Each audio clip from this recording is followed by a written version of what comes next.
Welcome sa Dries TV. Kung interesado ka sa ganitong news, huwag kalimutang isubscribe ang ating YouTube channel. Maraming salamat! Welcome back again sa ating YouTube channel mga kakimpaw, and sa update natin ito, ang pag-uusapan natin ay tungkol sa mga importanteng ganap kina Kim at syempre kay Paula Avellino. Pero bago po ang lahat, maraming salamat sa inyong patuloy na pagsuporta at pagsubaybay sa mga daily update natin. Kaya naman bilang pasasalamat, narito po ang ilang napili kong komento patungkol ito sa naging previous update. Unang komento mula po ito kay MJ Pereira. Sabi niya, dami na ngang celebrities na kasal, simbahan, ayun ending hiwalay. Kaya kung beach gusto nila, silang masusunod, tsaka nasa kanila yon sa pagkakaunawaan nila bilang mag-asawa yon. Wala sa simbahan or sa beach, basta saan sila komportable, sila at masaya. God bless Kim Pao. Yes, tama kayo dyan. Ma'am MJ Pereira.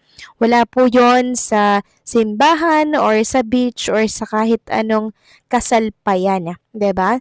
Nasa kay Kim and Paula Avellino pa rin ang sikreto kung paano ito patibayin yung samahan po nila, 'di ba? Kasi ang dami nga namang mga artista na talagang ang garbo pa ng kasal, beach resort, tapos simbahan, yung iba sa ibang bansa pa, pero ang ending, hiwalayan din po. Kasi wala silang tinatawag na give and take relationship, hindi po sila nagkakaunawaan.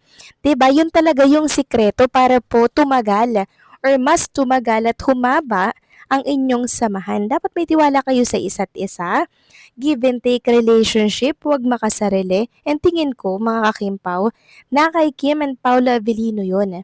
Meron po silang give and take relationship, hindi po sila nagpapataasan, nag-uunawaan sila kasi alam po nila mga kakimpaw na yun ang sikreto para mas magkasundo at tumagal ang relationship. 'Di ba? Yun po yun. Nasa samahan talaga yan. And kung paano nyo po i-handle ang mga problema, 'di ba? Yan talaga yun mga kakimpaw.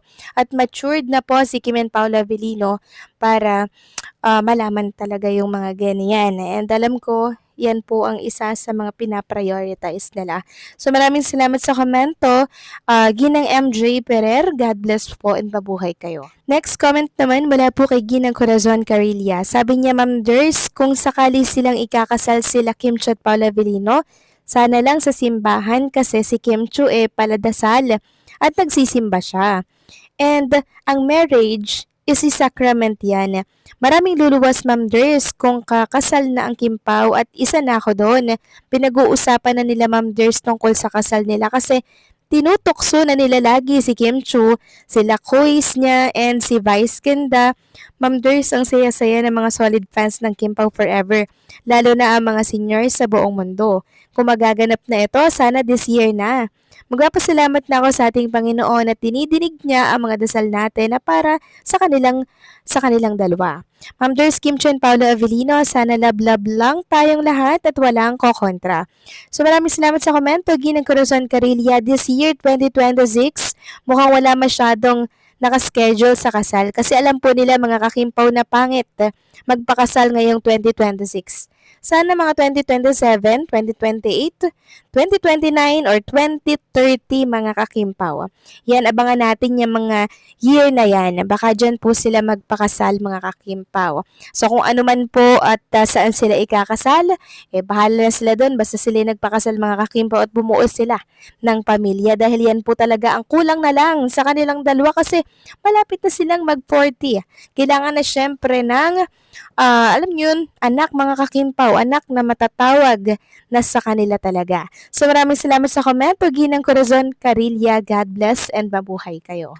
So ito na nga, pag-usapan na natin mga kakimpaw ang mga topic na nakalap natin sa hapong ito at unahin na nga nating pag-usapan ng tungkol dito kay Chinita Princess. So as usual, present at sobrang kulit pa rin ni Chinita Princess dito sa It's Showtime ngayong araw po yan or kanina, araw ng Friday. Sobrang saya talaga pag nasa studio po ng It's Showtime si Chinita Princess.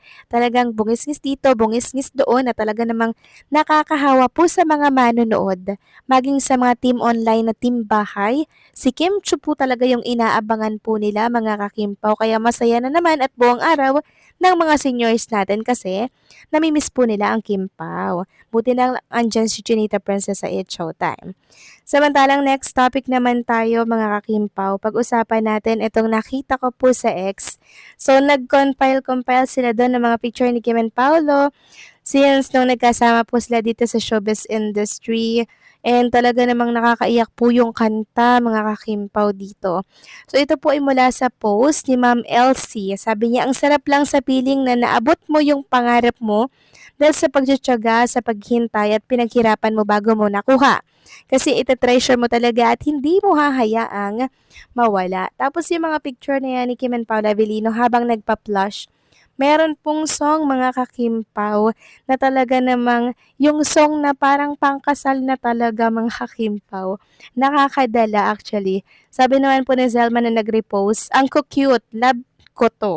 Both are focused on what they want and what to achieve.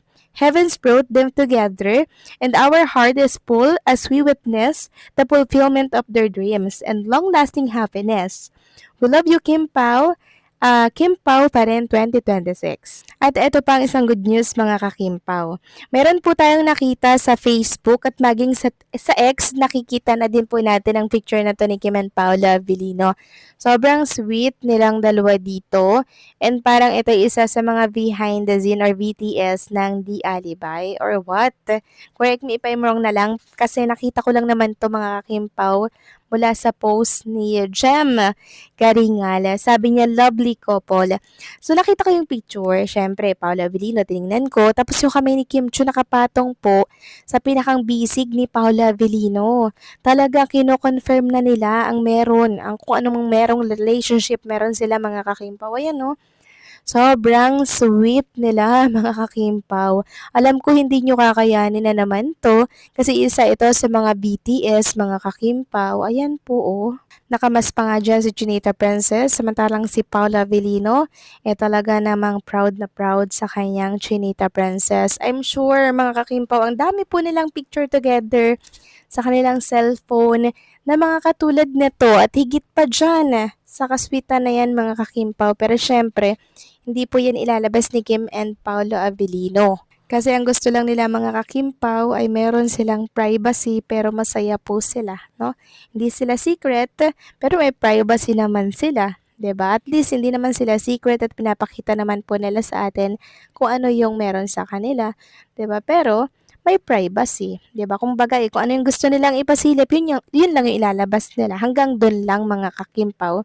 And respeto naman natin 'yon. Basta tayo kampante lang dito mga kakimpaw na mag-aantay ng malaking announcement na bubulabog sa buong bansa. At yun ay ang kasalan ni Kim and Paula Avellino na pinakaantay po ng lahat. Kayo ba inaantay nyo din to mga kakimpaw? Please comment down below kung inaantay nyo. Nang sa ganun ay malaman natin ito, okay? So, paano hanggang dito na lamang po ang update natin at maraming salamat po sa patuloy na pagsuporta.